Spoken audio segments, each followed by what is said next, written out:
There's other important news that's coming in as well, including new details about the suspected poisoning of another opponent of the Russian president, Vladimir Putin. This time, the alleged victim is an activist tied to a Russian punk rock band with a history of run-ins with the Russian leaders. Again, as Brian Todd is working his sources. Brian, what are you learning? Wolf, tonight we're told that the suspicions of Vladimir Putin's possible involvement in this alleged poisoning are getting very strong. People who've investigated these cases say Putin had the motive and the opportunity to go after this man. This activist took a very dangerous risk, embarrassing Putin and his security services with the whole world watching.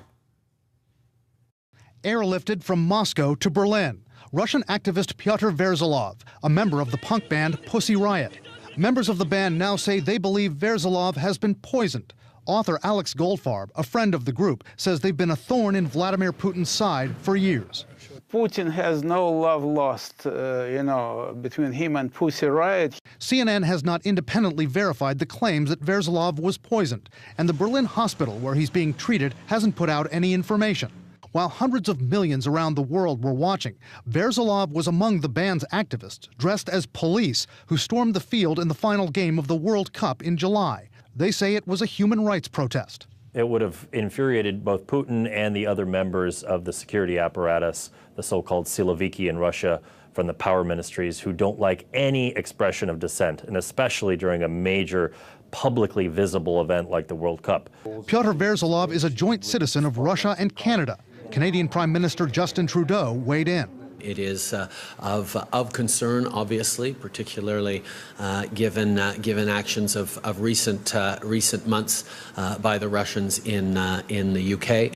Earlier this year, former Russian spy Sergei Skripal and his daughter were poisoned and nearly killed in Britain with the powerful nerve agent Novichok, an attack which British authorities tied to Putin's government.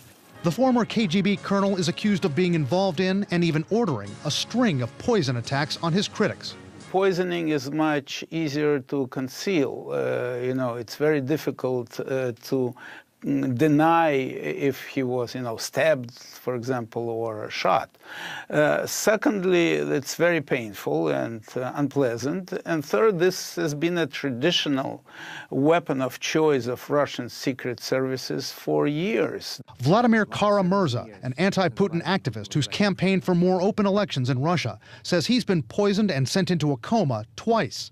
In 2006, former Russian intelligence agent Alexander Litvinenko, who'd been digging up information tying Putin to organized crime, was killed in London when someone slipped the radioactive substance polonium into his tea. The British conducted a thorough investigation. The British investigators found beyond reasonable doubt on evidence that two agents of the Russian security services poisoned Mr. Litvinenko. They found that Putin is very likely was the person who gave orders. Analysts say poison works as an effective weapon for Putin and his spies in another way.